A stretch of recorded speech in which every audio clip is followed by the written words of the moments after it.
So despite me originally reviewing Barefoot Gen a long while back, I never did get round to reviewing the sequel that so many people were requesting for.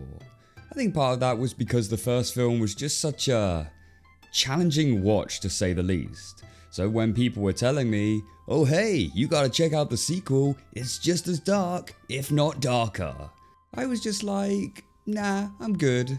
But recently I noticed an influx of comments on my original video, probably due to the release of Oppenheimer, and so I thought, yeah, maybe it was time to finally give the sequel a chance. I mean, how bad could it be?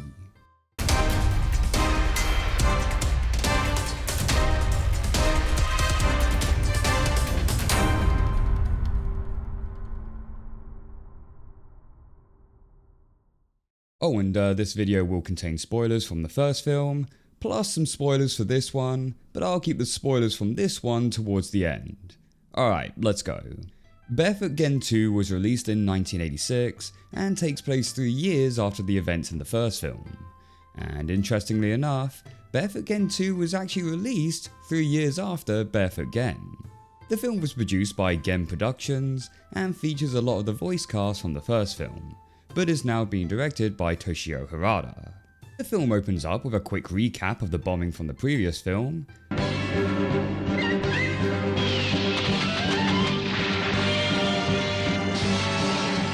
because yep, I definitely wanted to see all that stuff again, before jumping forward 3 years to where we see a recovering Hiroshima. Now you would think with the war being over that life would be a lot easier for Gen compared to the last film. And in some aspects it is. Schools have reopened, though I think the teacher should reconsider his facial hair, and the markets are back in business. But that's not to say that life by any sense has returned to normal, as Hiroshima is still caked in rubble, buildings are still in ruin, resources are stretched thin, and the economy is still in shambles. One particular aspect we focus on in this film are the lives of the children who had lost their parents in the war, and so are now homeless and roaming around the streets. They don't wish to live in an orphanage, as apparently those conditions don't fare any better, but as a result, are seen almost as vermin, not being allowed to attend school, being left to die out on the streets, and having the authorities constantly chase them down. In this film, Gen and his adopted brother Ryuta initially come into conflict with a gang of street kids, but soon end up befriending them, and offer to help them with food and shelter. Meanwhile, Gen's mum is also starting to succumb to radiation sickness, and so Gen has to start looking after her whilst her health begins to decline. The radiation sickness itself is an interesting theme explored in this film, as no one is quite aware on what the radiation sickness is. One of the street kids has scars from the bombing, but the other citizens are hostile towards her, as they fear that she might spread her radiation sickness into the water supply. We meet an old man who's been feeling ill from the radiation sickness, but his relatives just dismissed this as him being lazy, and so kicked him out.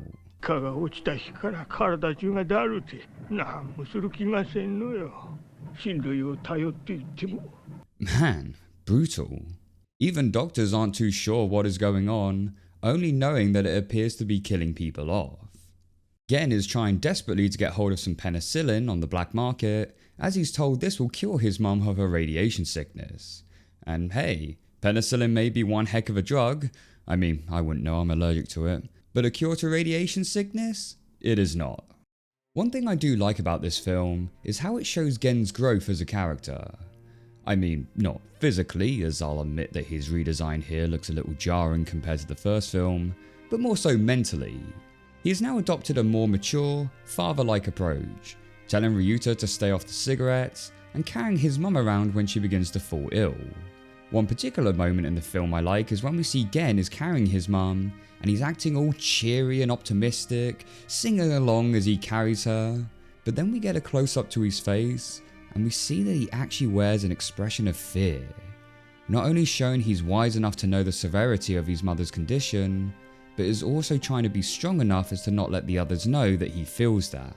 But at the same time, the film reminds us that he still has that inner child, as when his mother's condition begins to worsen, he almost reverts back to a childlike state.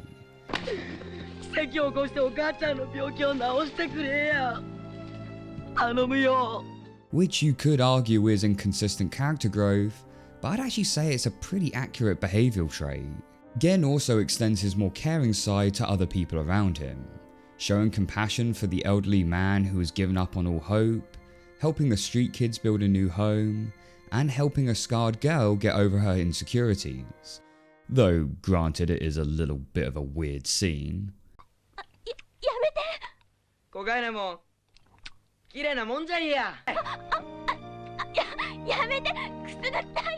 Yeah, I know this is meant to be a heartwarming moment and all, but some life advice, guys? If you see a girl with scars, probably best not to go up and lick them. In fact, best not take any romantic advice from Gen in this film.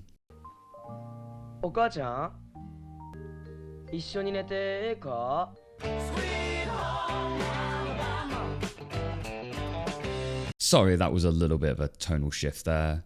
Speaking of tonal shifts though, this film has a lot of that. Now I think overall the film was trying to go for a lighter and more optimistic tone compared to that of the first. And I guess that would make sense, as the setting for this film is people trying to rebuild their lives. But then we still also get our darker moments too. And I don't know, sometimes the shift between the two did feel a bit like emotional whiplash. Almost like a Barbenheimer effect, so to speak. Especially during that final scene at the end. But I'll talk more about that in the spoiler section. I think part of this emotional jarring lies within the musical score, as there are moments where it just seems a little too jolly given the situation.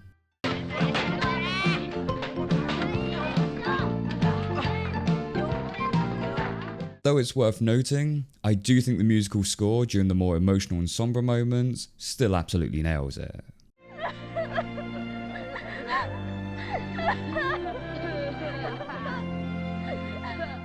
Perhaps this conflict of emotions is intentional, as there are a lot of moments of it scattered throughout the film. The odd feeling of Ryuta happily chanting about his family being killed in the bomb just so the US Army will throw him some chocolate. Ryuta triggering a man's PTSD just so he can skip school.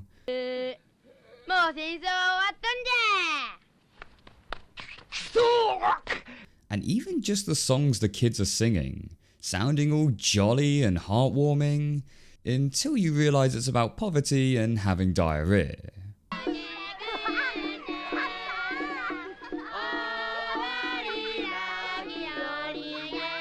But if there's one real criticism I did have with the film, it's that the narrative does feel a bit clunky, in that we have our two main plot points, one with Gen hanging out with the street kids, and the other with Gen looking after his sick mum.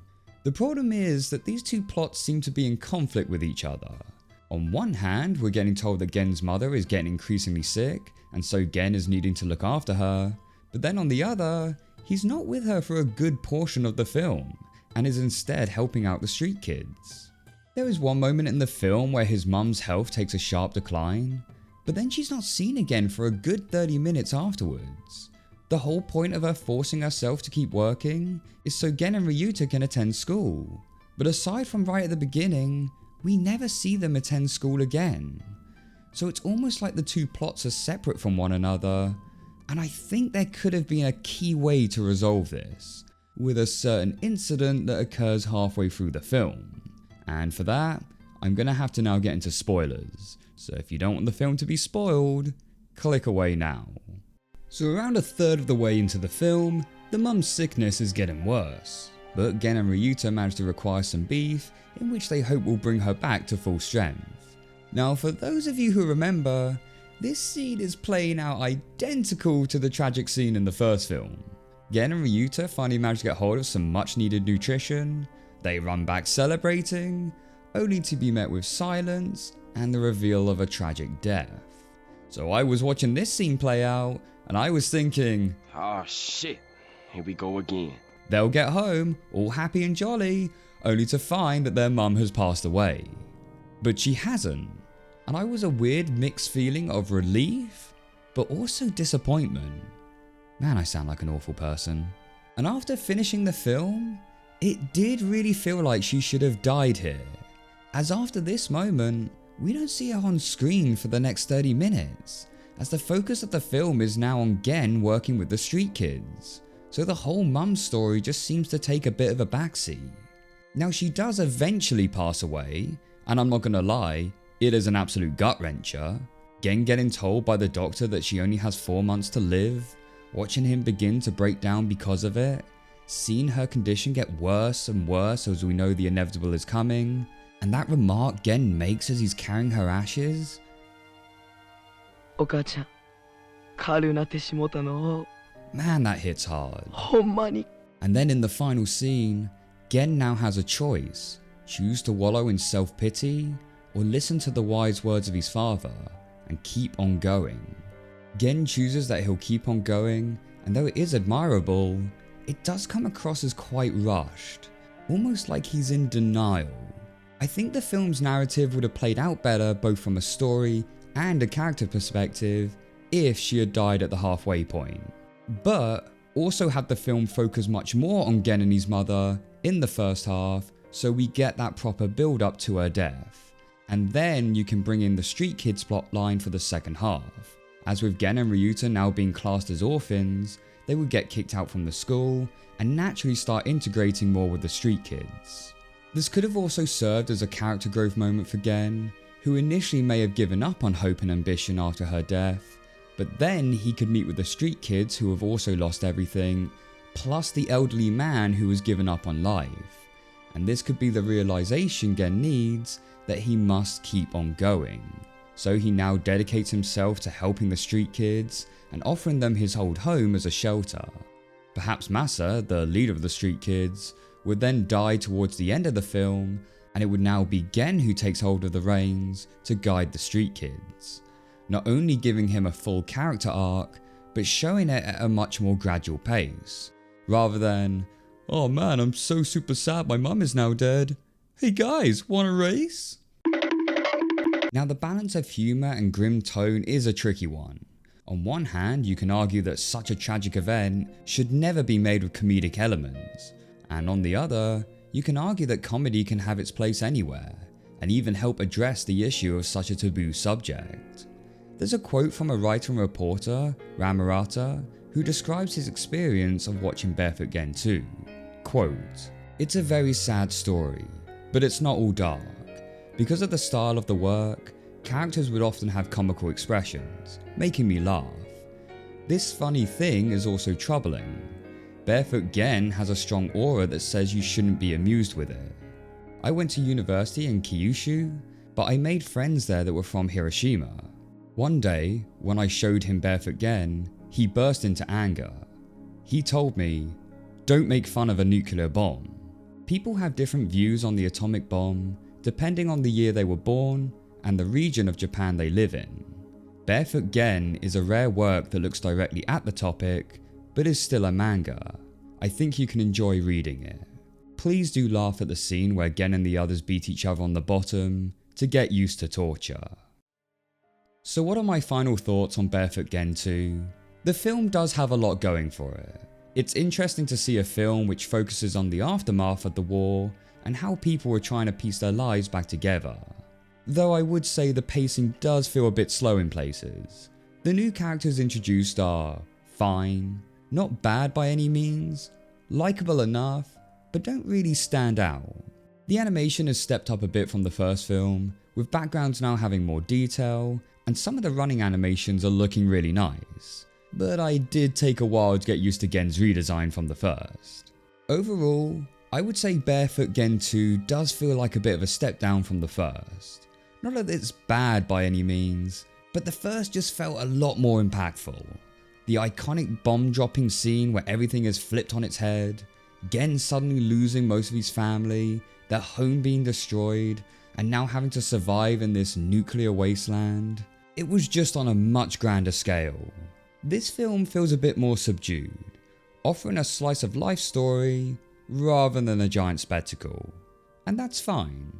There's still a lot of darkness and emotion involved, but it's just not quite on the level of the first.